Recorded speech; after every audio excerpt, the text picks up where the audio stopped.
Thank you for coming today. Today is a really beautiful day, not only because it's October and I love the fall, but it's a beautiful day because we all showed up to participate. We all showed up to co-create life with each other. And we're equal co-creators. Each and every one of us has huge responsibilities. And those huge responsibilities are to step into our greatness and to embody love in a way that maybe we didn't get before, to a greater extent and a greater degree. And part of what we're exploring this month, so this is the last Sunday we're going to be exploring this, is we are encouraged to love everything and everyone. Now that's a really big call. That's a really big call because that means we get to look at the opportunities for loving those parts of ourselves that we don't like. And that's what exploring and loving the shadow is all about.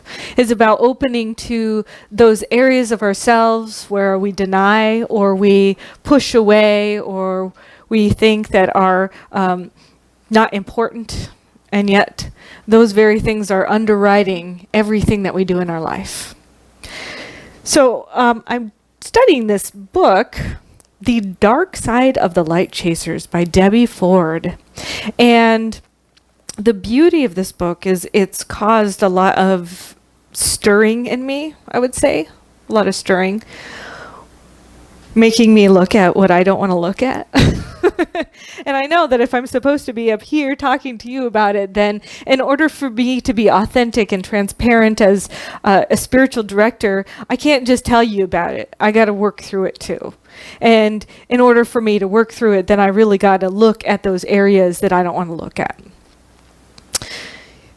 So in this book, Debbie Ford tells a story of her really good friend, her good friend Nancy. Now, Nancy had been having a really tough time in her life. And Nancy needed a little inspiration. And so Debbie took Nancy to go see one of the foremost motivational speakers that are in the United States.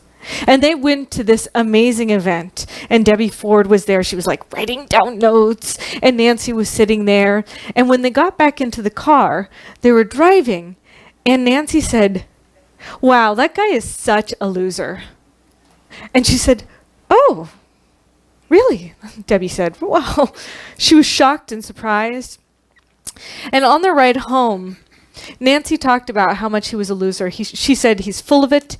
He's got no idea what he's talking about. He spoke too fast. He looked like a nerd. He's a loser. And Debbie Ford's work, her joy is in shadow work. And one of the things about the shadow is there's a tendency to project the things that we don't like about ourselves onto other people, and then we pretend that it's their issue. I don't know if you've done that before. Okay, I'm not the only one. All right. So when they arrived home, Debbie asked Nancy to sit with her, and she took out a sheet of paper. And Debbie was like, "Hey, you want to let's explore this? Do you want to explore this with me?" And Nancy said, "Okay, I'm game. I'll play this with you." And so on one side of the sheet of paper, Debbie wrote down everything she knew about this man. He has a successful business as a consultant for Fortune 500 companies. He sells countless motivational tapes. He's paid over $5,000 a night to speak. He's healthy. He's been married for more than 20 years, and he has 3 beautiful, healthy children. On the other side of the paper, Debbie wrote down what she knew about Nancy's life. She was divorced with no children. She had little contact with most of her family. She was unemployed. She'd been unsuccessful at starting her own business several times. She was overweight and out of shape. She suffered from several ailments, and she had debts of more than $50,000. And so she presented this piece of paper to Nancy. And she said, "If I brought 10 people in and I showed them this list, which one do you think they would call a loser?" Now, at first, Nancy was horrified. She could not believe that Debbie was calling her a loser. This was her worst nightmare. But Debbie explained that until she owned this aspect of herself, because she actually didn't call her a loser, she just asked her the question, she'd always project it onto other people. And so Nancy would not be able to hear the important, powerful message from other people because she was too busy projecting that which she couldn't accept about herself onto other people. Now, I don't know if you've done this, like your life is going, or you're not having really good relationships, and you go to a class or a workshop by somebody who has been in a marriage for 29 years or something like that, and then you leave the workshop and you say, that person's full of BS. And the question is, who's been successful at it? And maybe if you have that projection onto the other person, that might be your own projection on yourself. For Nancy, she began to see deep within herself that she believed she was a loser. And she realized that her father told her that she was a loser, and she believed him. So since childhood, she'd been creating situations to prove that she was a loser in order to retrieve this aspect of herself that she had denied. Because she didn't even admit to herself that she believed she was a loser. It's kind of counterintuitive, this shadow work stuff, to actually accept and acknowledge those parts of ourselves that we don't want to talk about. We talk about a lot of acknowledging those aspects of the light, which I'm going to talk about later on. But we don't talk so much about the aspects of the dark. What if you acknowledged those aspects of yourself? What Debbie suggests is not only acknowledging that aspect of yourself, shining the light on it and finding out what it has done for you, how it has supported you, and what can you do with it in the future. So it's finding out the tool in the dark that you haven't been looking at. Your biggest challenges, your most difficult things about yourself are also the most transformative aspects of yourself. And in order to step into the fullness and to step into the fullness of our light, that means embracing that little aspect of our darkness that we have been denying. Our theme this week is Take All of Me. And that means take me in every aspect that I am. And that's a message for me to myself. Take all of me. I'm here, right? I'm here, and I'm the only one here that's in this body, and you're the only one there that's in that body. And I've been bestowed upon myself gifts and talents. And I've been bestowed challenges and ways of being for me to overcome and transform. Now, each person has a unique, individualized set of those things. Each person was given both aspects, the things that are our strengths and the things that are our weaknesses, in order for us to look at that and have a whole package to give to the world. And the weaknesses aren't bad. The things that are in our shadow aren't bad. We label them as bad, but they're not bad. They're only aspects of ourselves for us to incorporate, love, to look at, and to transcend. So for Nancy, she recognized her belief that she was a loser, and she looked at the gift, and she was able to embrace it. And then she made a new commitment to herself to allow the winner of herself to step into being in her life. And since that moment, she's been very successful in her business and very prosperous in everything that she did. There's an old saying that it takes one to know one. Basically, we see in others what we like and what we don't like in ourselves. So a good tool to use is to write down 3 people that you like, that you admire, and then 3 aspects of them that you really, really enjoy about them. And then another thing to do is to write down 3 people that really get you. I mean, they're like, "Yeah, oh," every time you talk to them, it's like, oh, I can't believe it. And then write down 3 aspects of them what is that thing that gets you? And what you will see is a full picture of yourself. The things that you admire in other people are the things that you love about yourself. And the things you don't like about other people are the things you don't like about yourself. Now, maybe you've created tools and techniques to be different. You've actually used that thing that you don't like about yourself to be the opposite of it. And yet still embracing that as part of your character and part of your being is important. And recognizing that whatever that person is doing or is, their behavior, their way of being, is also capable in you. Each of us has the total realm of experience. We can be the Hitler, and we can be the Buddha. We can be both. And within us, there is a Hitler. There is somebody who wants to have everything exactly the way that I want to have it because I think it's superior. And I'm going to get rid of everything in my way that is unlike that.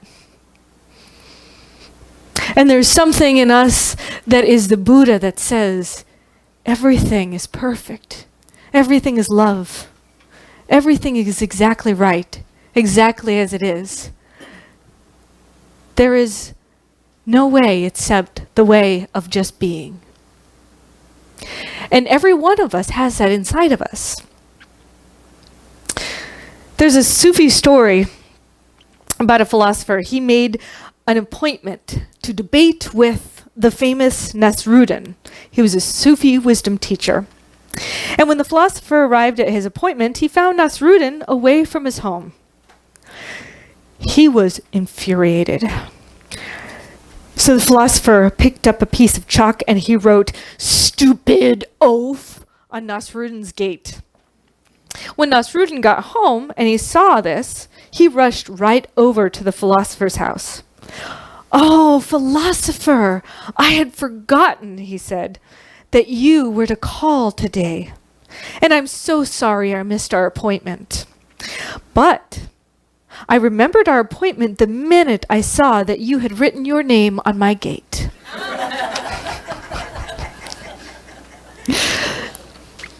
So remembering that everything that we put out there is a reflection of ourselves. I love that last week Vance told me this thing. I was talking about the hooks, right? Like I could say something. I could say something that I would perceive or somebody else might perceive as judgmental. Somebody is fat. Somebody is skinny. Somebody is whatever. And whatever I say, if you have a hook inside of you that makes you mad, it's your hook to heal. And Vance made this great example, like we're all like Velcro, right? So we have little hooks, you know, and then if somebody comes around with a loop, they get your hook, but you have to have the hook and you have to have the loop in order for that thing to happen, right? So I could say whatever I say, and if you were completely centered and cool with everything, you know, like, I don't know if you've been in that God spot where like you're meditating and you all of a sudden everything is love, and no matter what the world brings at you, you're like, it's all love, it's all good. But they could say whatever they want to you and you don't have that hook. Actually, you don't have that loop. You don't have the loop. Is what's hooking. The hook is what's hooking. You don't have that loop. Yeah. And so any time somebody says something to you and it goes inside of you, that's your clue that there's something going on inside to work on, to look at, to heal, to recognize, to love. I love this quote, and I know we've said it many times before, and it's my favorite quote. It's the Marianne Williamson quote. I'm going to say it again just because I love it, and if you haven't heard it, it's time. Our deepest fear is not that we are inadequate. Our deepest fear is that we are powerful beyond measure. It is our light, not our darkness, that most frightens us. We ask ourselves, who am I to be brilliant, gorgeous, talented, fabulous? Actually, who are you not to be? You are a child of God. Your playing small does not serve the world. There's nothing enlightened about shrinking so other people won't feel insecure around you. We are meant to shine as all children do. We were born to make manifest the glory of God that is within us. It is not just in some of us, it is in all of us. It is in everyone. And as we let our own light shine, we unconsciously give other people permission to do the same. As we are liberated from our own fear, our presence automatically liberates others. I love that quote because I've seen it happen in my life. Oh, I don't want to start a center for spiritual living on the peninsula because I'm afraid. Well, am I going to let that fear get in my way, or am I going to step into the fullness of doing something courageous that's uncomfortable for me? And what if I fail? What if I do?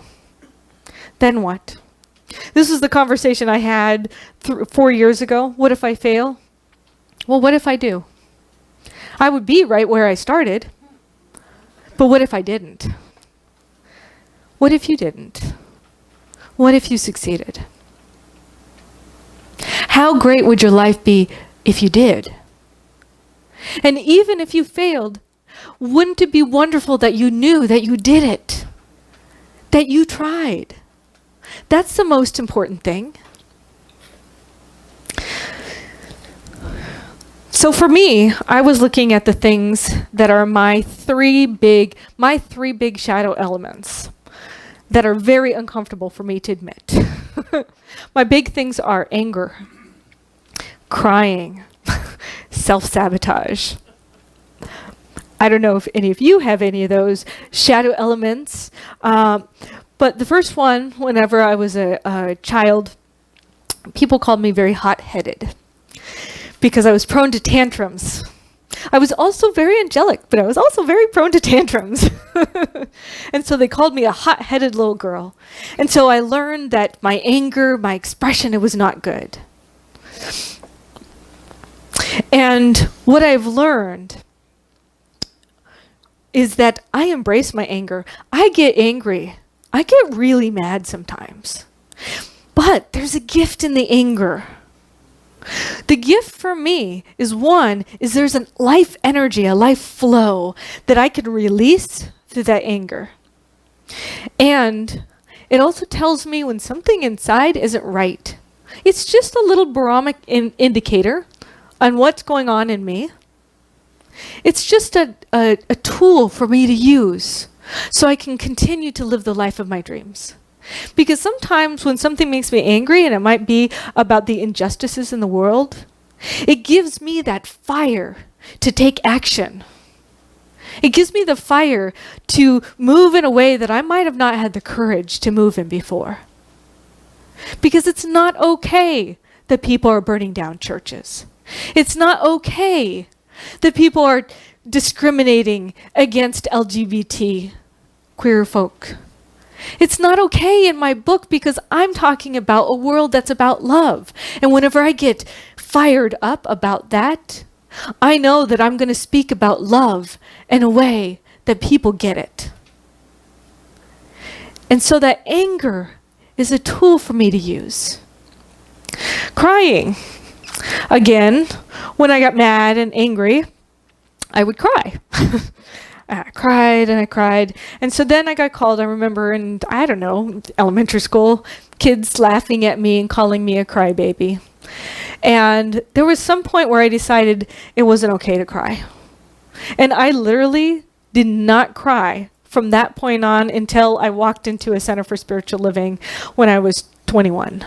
I didn't cry. And actually, it probably took me a couple of years of going through classes to actually realize it was okay to cry. Not only is it okay to cry, but I've learned that carcinogens are released when we cry. Carcinogens are cancer-causing substances that we ingest in our body or, through different foods or air or smoking, whatever. And whenever we cry, we literally release cancer-causing agents from our body. It's healing. Crying is healing. It heals your body. And I've also realized that whenever I'm ready to cry, it's me being authentic. I'm really real. People like that because we like to see who you really are. And people like to see who I really am. And it's okay for me to be vulnerable. The third thing was self-sabotage. And it was when I get to a point where I will hurt myself first so you don't have to hurt me. That's what goes on in my head. I'll hurt myself first so you don't have to. And sometimes it's been in the past, literally, I hurt myself. Well, what happens at that? What is the tool? What is the good? What is the thing that can come out of that? Why would I do that? And I had to look deep down and I had to realize that at those times when I hurt myself, like physically hurt myself, people come into the present and they let go. Have you ever noticed that? There's a car accident, somebody trips and falls, there's an injury. Everybody's like, oh, and there's like the past, the future, everything is gone. The only moment is the now moment. So I can bless myself for that activity, knowing that that generated from a child that wanted to be in the present moment. That when I did that, it was because of my desire to be present. So I can love that aspect of myself and I can know, wow, that is inside of me. But I don't have to do that anymore to get present or to be present with people. But I can also not deny that it's a part of who I am. It's a part of how I've been and how I've used to survive in this world in a way that supported me up until now. And so that's what it's all about, is embracing the light and the darkness. There's a Zen teacher who said, Carl Fried von Durkheim. He said, only to the extent that a person exposes himself over and over again to annihilation can that which is indestructible be found within him. In this daring lies dignity in the spirit of true awakening. Maybe there's some part of your soul that has wanted to do daring enough that you've experienced that kind of experience. And the choice that you have is to look at it and find the light. Find the light that's in the darkness. It's not only that, but it's our own aspects of our light that we put into the darkness. That's what's really happening. It's our awakening that we're denying. Any aspect of the self that is in the darkness is a part of our awakening that we have denied. So Dr. Joan Sedman said, inevitably we are called to face our shadows. On the path to awakening and transformation, it is our intention to express the fullness of the infinite, and then everything unlike it comes up, and it comes to pass right through us and on out. If my intention is to become more loving, I might be confronted with everything unloving that has been lurking in my subconscious. If my intention is to embody peace, anything unlike peace rises up. These experiences are what St. John of the Cross called the dark night of the senses.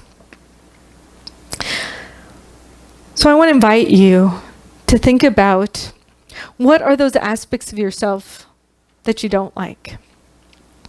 Recognize your belief and look for the gift in the aspect and embrace it.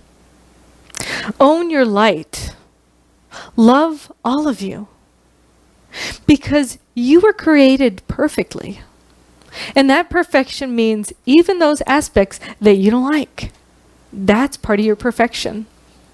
So if you really want to be what we called at the Next Gen Retreat, a love-evolutionary in this world, if you really want to be a love-evolutionary, then I invite you to love all of you.